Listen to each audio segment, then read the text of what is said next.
لخوب جکسا ازنگونا دی بیا بکڑی ارمان دا تور لحد سخت تکلیفونا دی مکا و خوبونا لخوب جکسا ازنگونا دی بیا بکڑی ارمان دا تور لحد سخت تکلیفونا دی. حضرت سعد ابن ابی وقاص رضی اللہ عنہ د حضرت عمر فاروق رضی الله عنه زمانه کې د کسرا د علاقې د بادشاه د فتح لپاره ولېږه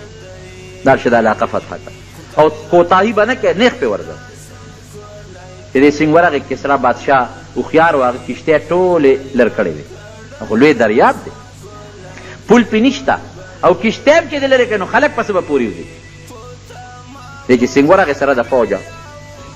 هلکه پل خو نشته کښتۍ خو بادشاه خو خپل طرف ته غونډې کړي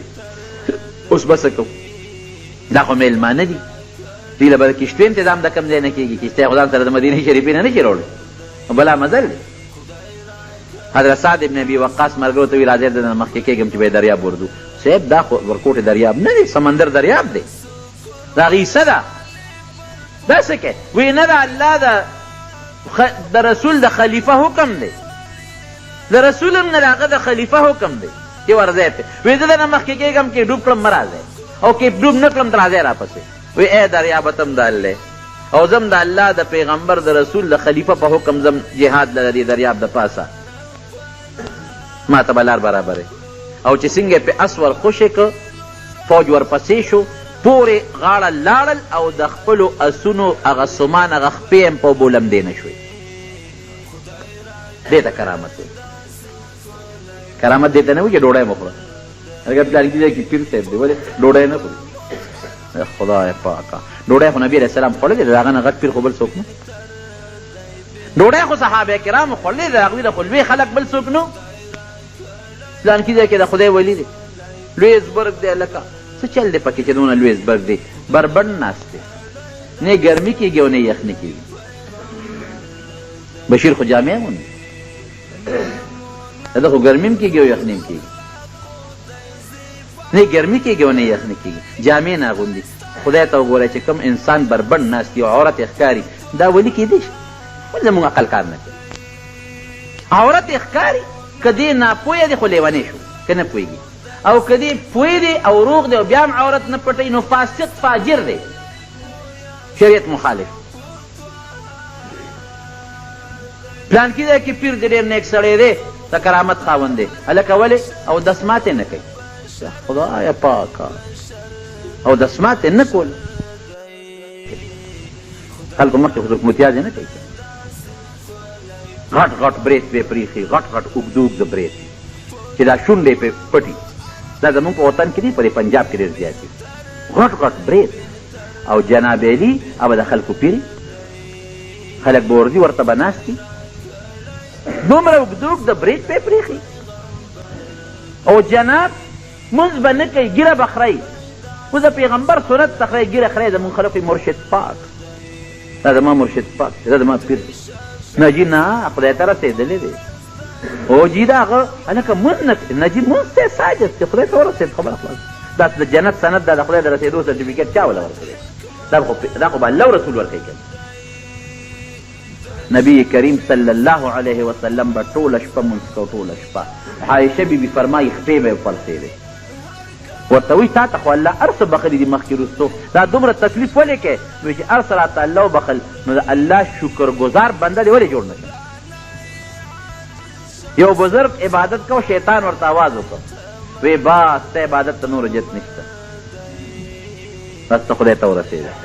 غړه کې سوچ وکړو چې نبی علیه السلام ته خو الله فرمایي چې واعبد ربک حتی یأتیک الیقین تر مرګه پورې د الله عبادت کوه واعبد ربک حتی یأتیک الیقین تر مرګه پورې د الله عبادت کوه نو هغه ته خو وایي چې د مرګه پورې کوه او ما ته وایي بس ته عبادت دا شیطان دی وی شیطانه پېژم در باندې شیطان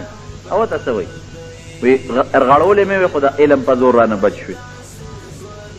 وی بیا دې م را سره چل وکړه وی د علم په زور دنه نیم بچ د الله په فضل دنه بچ شوم کوس ویم چې د علم په زور خو بیا مې قبر کې راځم بیا مې رغلی وی د علم په زور نه د الله په فضل دنه خلاص شوم نو د الله ولی به څوک دي قرآن شریف وایي ها الذین آمنوا، یو خدا چې ایمان برابري، عقیده برابري، الله یو مني، موجود یې مني، د ټولو کائناتو خالق مالک او د ټول مخلوق پیدا کوونکي فنا کوونکي مني. کم ښکلي صفات چې په قرآن او په احادیثو کې د هغه ښکلي صفتونه د الله مني، د خشتو صفتونو مالک دا مني، قادر مطلق، خالق، حی، قیوم، دا انوار او دا سپومې راښکاره کوونکي او فنا کوونکي، انسان له ژوند ورکوونکي، ختموونکي، انسان له مرض راوستونکي، جوړوونکي، دا څوک دی؟ د الله ذات، دا به مني، قادر مطلق، د کائناتو اختیارمند او د نبی کریم صلی الله علیه وسلم رسالت پیغمبري به مني. او دا به ایمانی چې په ټولو پیغمبرانو کې خیري پیغمبر او د ټولو انبیاو سردار، او د الله ټول رسولان به مني، فرشتې د الله مخلوق ته به مني، کتابونه د الله دی هغه به مني، د آخرت ورځ به مني. ته نه آمنت بالله وملائکته وکتبه ورسله واليوم الآخر والقدر خیره وشره من الله تعالی والبعث بعد الموت. تقدیر به مني، خیر او شر هر څه به مني، دا د الله له طرف نه. د آخرت ورځ به مني، پل صراط به مني، د قبر عذاب به مني، د هر څه به مني. فرایض به مني چې دا منځونه فرض دي زه به یې کوم، روژه فرض ده زه به یې نیسم، حج فرض دی زه به یې کوم، زکات فرض دی ورکوم به. ناروا او ګناهونه به مني چې دا د الله نافرماني ده، دې نه به ځان ساتم. وکانو یتقون، یو عقیده به برابري، او دویم وکانو یتقون، تقوا به پکې وي، دویم صفت ده. عقیده درست تر مزېداره ده، تقوا پکې نشته، پرهیزګاري پکې نشته. تقوا پرهیزګاري، د تقوا درې مرتبې بیضاوي ذکر کړي، د کفر او د شرک نه به ځان ساتي، دویم د ګناهونو نه به ځان ساتي، دا دویمه مرتبه. او درېیمه مرتبه هر هغه څیز چې د الله نه مشغولی، الله ته د ده په منځ کې رکاوټ وي، د هغې نه به ځان ساتي.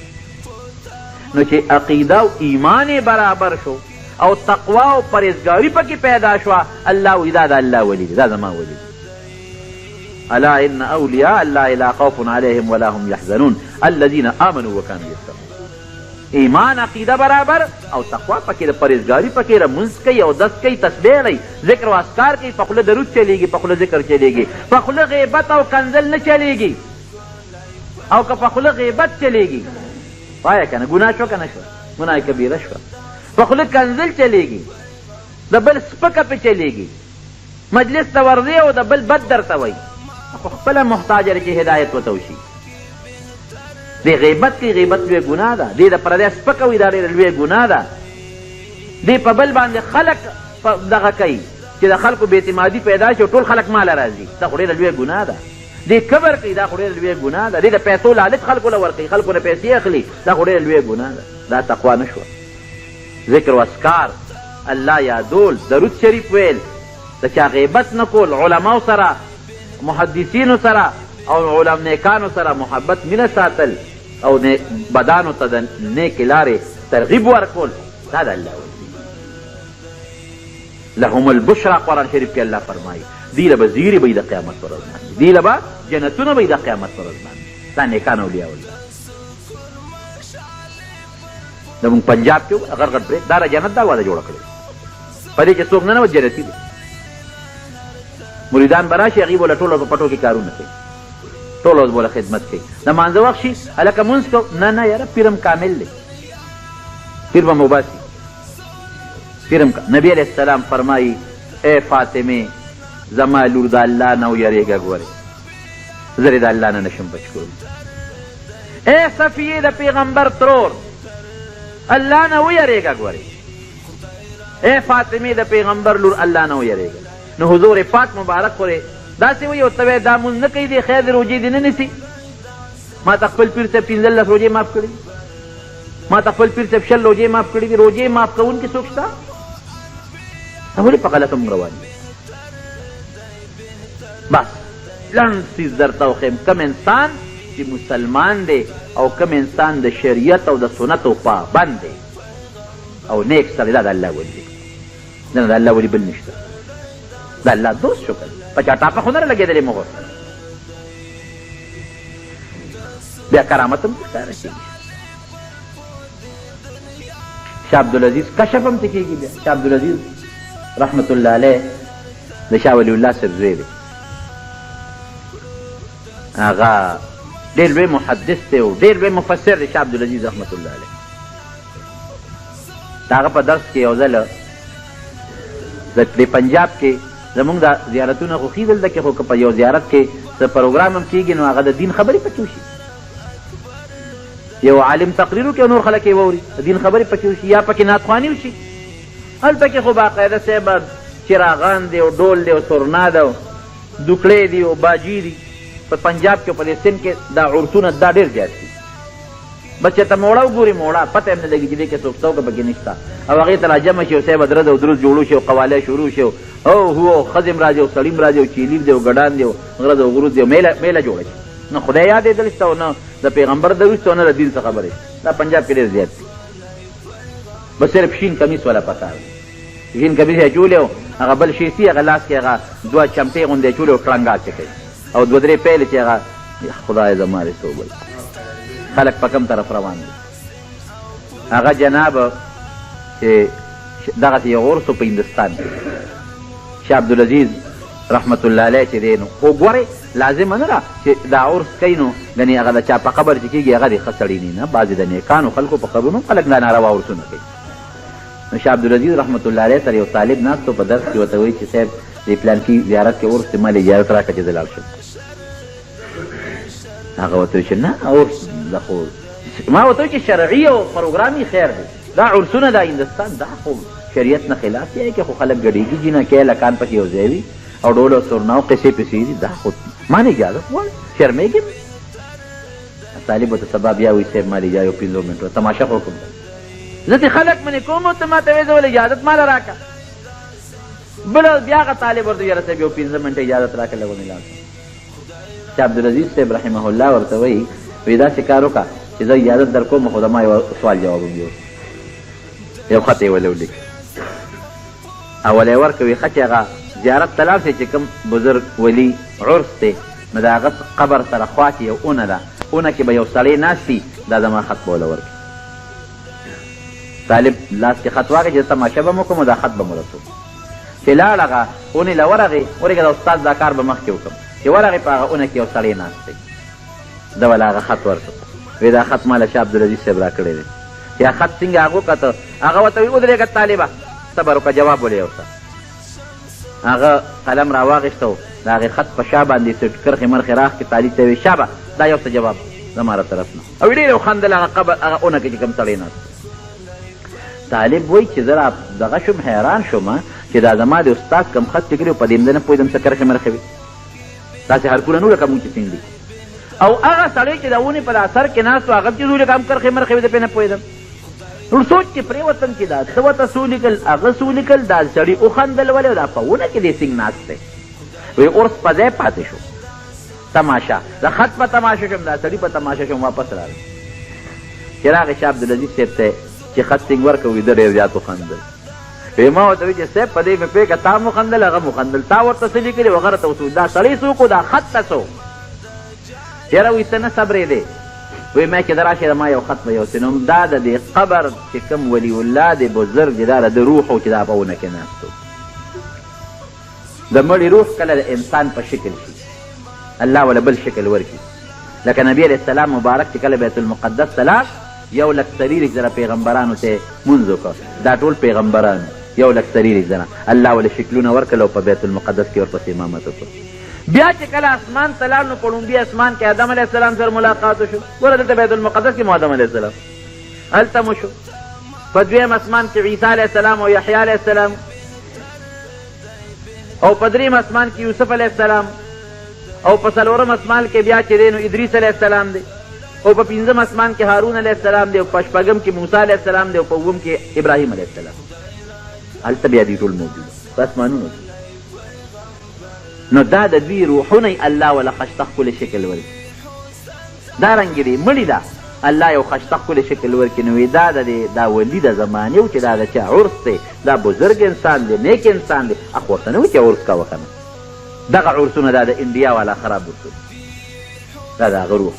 نو دا ما ورته خط لیکلی و چې ته دومره لوی بزرګ او ډېر لوی ولي نو ستا په قبر چې د عرس کېږي دا ولې نه بندوي ته څنګه د خدای لوی ولي چې دا عرس څه شي بندول نو وایي چې ما ورته خط ولیکه نو هغه راته په جواب کې ولیکل چې دا زما کار نه دا ستاسو کار چې د اصونه بند کړي زه خو د دې دنیا نه تلم بلې دنیا ته دا امر بالمعروف او نهی عن المنکر د مړو کار نه دی دا جمدو کار دی دا به تاسو بندوي او عجیبه دا ده چې یو طالب نشي منې کولی او په ما دومره ډېر خلک منې کوي یو طالب د نه راغی هغه دې منې نه کړی شو دا خندا په دې پورې ده یو نیک انسانو دا کشف کله دې بزرګانو ته کېږي د دې هغه مرتبه راته ښیي نو یو سوداګر و هغه سره یو وینځه وه ډېره خوبصورته وینځه وه او هغه چېرته په تجارت په سفر سره نو پخوا خو به قافلې تېره میاشتو میاشتو سفر یې به وي نو دا سوداګر چې ته نو ده وی چېره دا وینځه خو ځان سره زه نشم بوتلی په سفر دی نه څه فتنه جوړه نه شي نو په دې علاقه کې یو ډېر نیک انسان و هغه ته یې وی چې دا وینځه ته ځان سره امانت په پردی وینځه زه خو امانت نه خیر ده مجبوره که نو هغه ورته وایي ښځه زمونږ د کور د هغه خوا کوټه کې د خدمت کوي دې خوا یې نه راځي زه به خوا نه راځم چېرته وایي دا نیک انسان یو ځل کور ته ننوتی دی او په دې وینځه یې نظر لګېدلی څه ګناه ترې نه ده شوې خو غلط نظر باندې کتل هم لویه ګناه ده فوراً ستومانه شوې چې الله دا مانه څه شو دا خو ګوره مانه غلطي وشوه پردی وینځه ده او په سپک نظر او په غلط د بدو په نظر زما کتل دا څه وشو نو دې ویلال خپل پیر صاحب له نو چې صاحب دغسې مانه یو غلطي وشو او یو وینځه وه خشته وه ما سره چې امانت یې ښودی او ما په بد نظر ورته وکتل هغه د توبه به توبه خو مې ایستله وایي ښه داسې نه کېږي پلانکي ځای کې د ما یو پیر دی هغه له به ځي مقصد دا و چې دی لږ وکړېږي چې بیا نه کوي ابدله معافي د الله نه غواړي نو الله به دې معاف کوي صاحب راته ښایه وایي ښه پلانکي نوم دی او پلانکي محله کې اوسېږي پلانکي کلي کې ورشي دی لا چې لاړ هغه محلې دا سړي تپوس وکړو نو هغوی ورته وایي چې مولانا صاحب ته چې کوم سړی غواړې نو هغه سړی دلته نشته وی نه دی نوم دی او دی د پلار نوم دی د قبیلې وی دا شته دا سړی خو ته چې غواړی نشته وی څه مطلب وی دا خو شرابي دی چې ته چا پسې ګرځې په دې نوم بل نشته یو شرابي شته او د شرابخانې په بازار کې اوسېږي دی واپس راغی خپل پیر صاحب له وی صاحب هغه چې تا ته کوم سړی خو نو هغه خو څوک نیک سړی بزرګ نه دی هغه خو یو شرابي سړی دی کبابي او د شرابخانې په بازار کې اوسېږي وی همدله ورته دقه راته دی چې در روان شم شرابخانې په هغه بازار و خلک هم هلته نیغې ګوري سپټکۍ مې هم په سر دي غشته جامې سنت یې مچولي چې دا سړی دلته څه کوي وی خیر ورلم تپوس مې وکړو چې دې کور کې اوسېږي کور ته ورننوتم وایي چې اوس یو هلک ناست دی مې چې پلانکي سړی وي زما نوم دی او ورسره یو زنانه هم ناسته ده او یو خشته ښکلی هلک هم ورسره ناست دی او یو سوراخي ورسره پرته ده هغې کې ورسره شراب هم پراته دي خدایه پاکه وایي زه په خپل پیر بدګمانه شوم یاره دلی زه رالېږلم ده سره خو شراب پراته دي جینۍ ورسره خوا کې خوا ناسته ده هلک ورسره خشته ناست دی او د شرابخانې بازار کې داسې مصیبت سر شوم بیا مې راشه بلا مزل یې کړي دا خپله جت ورته ووایه سره بیا به ګورو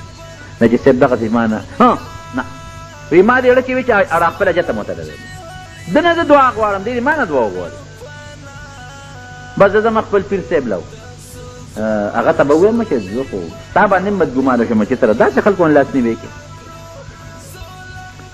وی هغه هلک ما ته وایي چې څه کوې ما ورته وایي چېره داسې کار ده چې زه راغلی وم مساجد مې خو بس راته نه ویم ما خو دا ګمان و چې زه خپل پلانکي رالېږلی یم وی ما ته وایي چې ووایه ما ته خپل اجت الله به ستا اجت پوره کړي وی ما ورته وایي چې زما اجت به څنګه الله پوره کړي وی ما ته وایي چې نه څه چل دی وی چې دا وی چې دا خو پی دی په دا سراحی زه یې جام کې راواړو او شراب نه دا ښځه وی چې دا خو زما خپل کور والا ده او پردی ښځه خو دا هلک دا مې زوی دی که وی لږ یو پوټې زما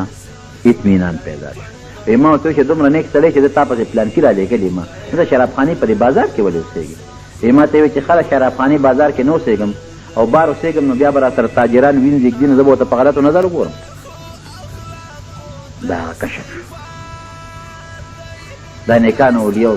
خو دا چاته کېږي دا هم هغه چاته کېږي چې د شریعت او سنتو ګورې پابند ما مخکې درته وایي چې کرامت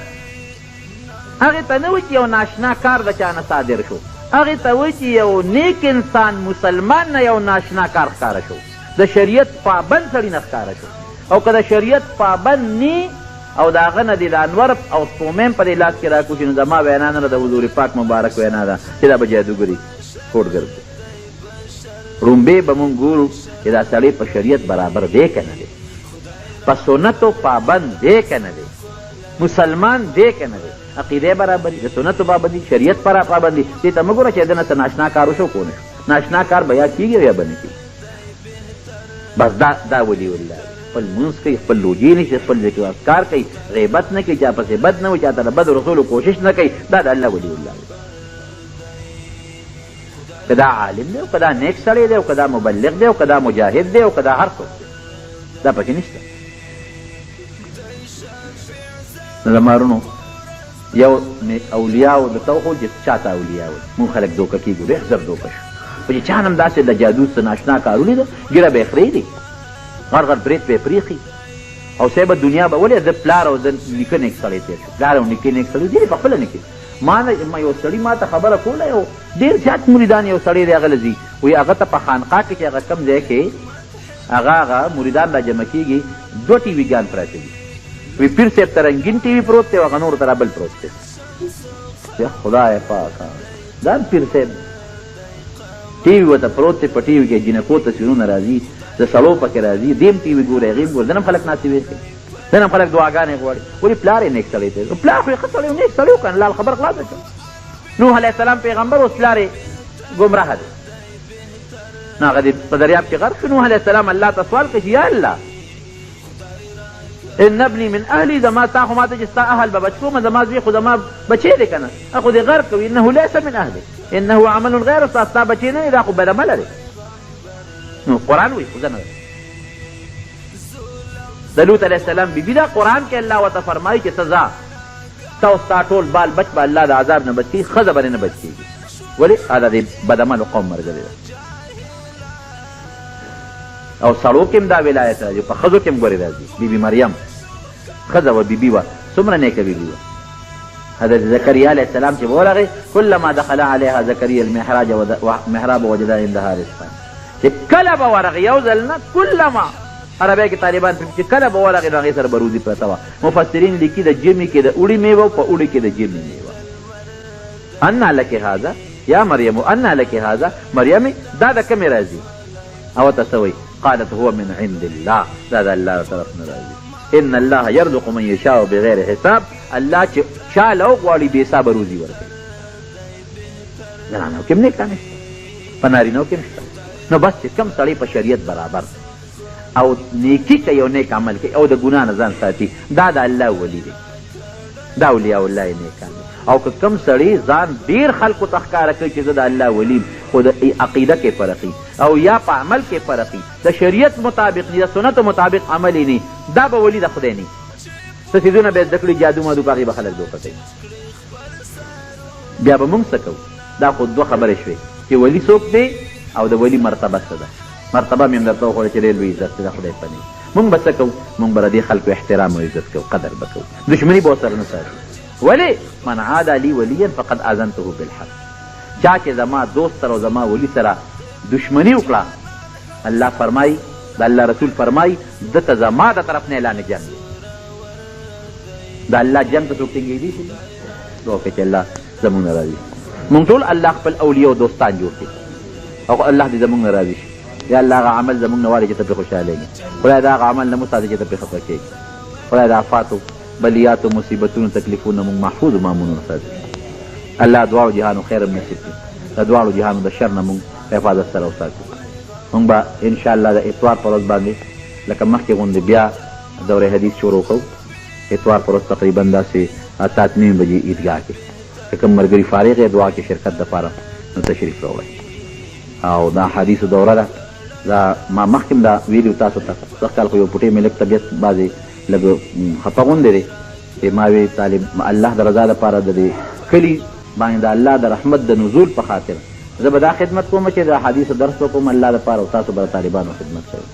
بعضې جوماتونو کې طالبانو متعلق له شکایت راځي او ښه خبره نه ده. دې باندې ځان پوه کړئ، طالبان د الله د دین طالبان دي، د حدیثو له راغلي د خپل پیغمبر احادیث زده کوي. نو دې سره بغض مه ساتئ، حسد مه ساتئ، نیت ورته مه بدوئ. نیت هم بد که د طالب نه د خدای په نس د الله دوست بل څوک نشته